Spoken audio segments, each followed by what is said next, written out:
The Hayes Area Arts Council Art Walk interview brought to you by Coldwell Banker Executive Realty, Hayes Chevrolet, Hayes Convention and Visitors Bureau, Midwest Energy, Patty Bacon Rind Appraising, Redeem Designs, Tri-Central Office Supply, and Eagle Communications. Hello, I'm Mike Kerner, Eagle Communications Television. Brenda Mader, a familiar face with us today from the Hayes Arts Council. We're going to talk to her about the upcoming Art Walk, which is coming up on the 16th. That's right. June 16th is the Summer Art Walk, always the third Friday in June, so you can mark your calendar for next year. But third Friday in June, 6:30 to 9:30 p.m. is our core base time. And at first I was concerned as to whether we really needed to have it be 3 hours long. We did, never have quite as many places in the summer, but it's come together really beautifully. And there's over a dozen, including a few places where you can start a little bit early. This year, in fact, one of the early starts, Historic Fort Hays has never been on the Art Walk before. But of course, they've got their big centennial weekend with the 150th celebration and the encampments out at the grounds and the reenactors and all the wonderful things they'll have going on out there for the weekend. Well, Friday night, that doesn't get started. The encampers will probably be coming in. But Jerry Thomas, who is an award-winning, highly respected wildlife and historical artist, has created a new piece called One Perfect Day, and it will be unveiled Friday night, as well as other works of Jerry's will be out there on display, which typically are at the fort. But wildlife and historic work by Jerry Thomas. But One Perfect Day chronicled one perfect day in the life of George and Libby Custer, George Custer's wife, Elizabeth Bacon Custer. And in fact, Marla Matkin and Steve Alexander, who will be performing out there over the weekend as George and Libby Custer, very, very well-known and respected reenactors, historical reenactors. They will be out at the fort that night in the garb that they were wearing, the appropriate, historically appropriate clothing that they use then in their role as models for One Perfect Day, this special painting. So Jerry Thomas will be there, the models for it in character and clothing will be there, and it'll be a nice way for you to kick off the evening and a very special weekend for the fort. And you can already go out to the fort starting at 5 o'clock to see the painting and check out Jerry Thomas's work. And they'll be going on until, I believe it's 7:30 that they'll be going on out there at the grounds. But by then, most of the people will probably have made their way downtown, because we really do have a wonderful, wonderful array of things. Some really unique features, as we chatted about before we started. For instance, the the Community Assistance That's Center. That was going to be my next question. I was going to go there because I think that's kind of unique and cool. Yeah, it is. You're going to check that one out, aren't you? I will. See if there's a good bargain there. And that's at the Community Assistance Center. They are doing a fundraising second time around art sale. It makes sense to think that there are folks, when they are making their donations to the Community Assistance Center, might make donations of maybe, original art or reproduction art that's framed nice, but they're changing out their room or whatever. And they do and have ended up over the years with a lot of nice art images. And like I said, some originals, some reproduction. Some framed, some not. Absolutely, a variety of things.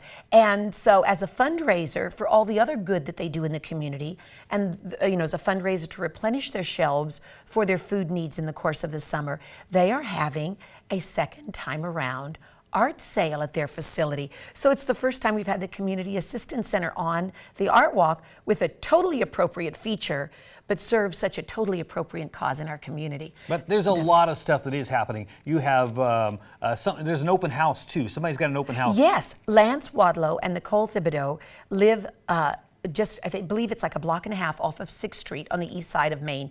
You can check out the address by linking up to our website. But that is their home and their studio, and they are exhibiting art by 5 different individuals, Lance and Nicole, and I believe 2 or 3 other folks with them.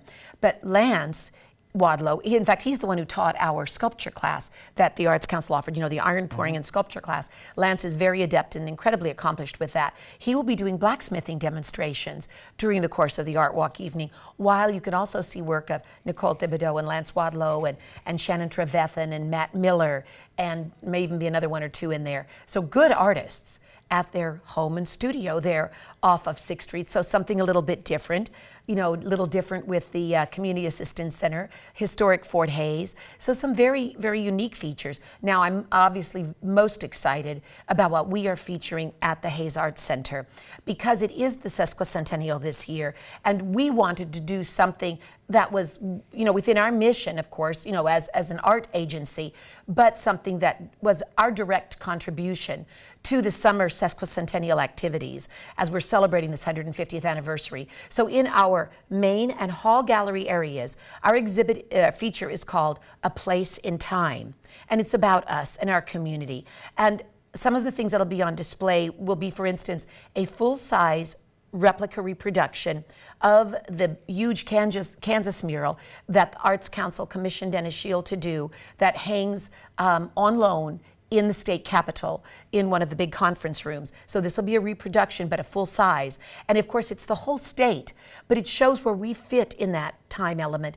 But because so many profoundly historical elements are on that from the early days of our state, it shows our place in that time element. And of course, our own community in Ellis County was so lovingly reproduced with such attention to detail by Dennis as far as the highlights of Ellis County that are part of our area of that huge thing.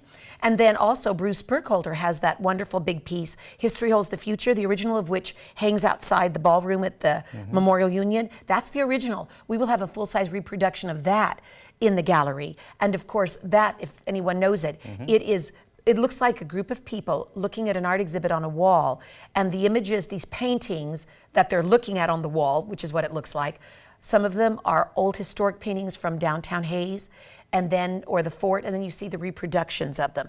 So it truly is this wonderful amalgam of the past and the present. And then we will also be having beautiful sculpture works, one of the first times publicly they're exhibited, by Tim Chapman, the former director of the endowment at Fort Hays, who is a brilliant sculptor artist.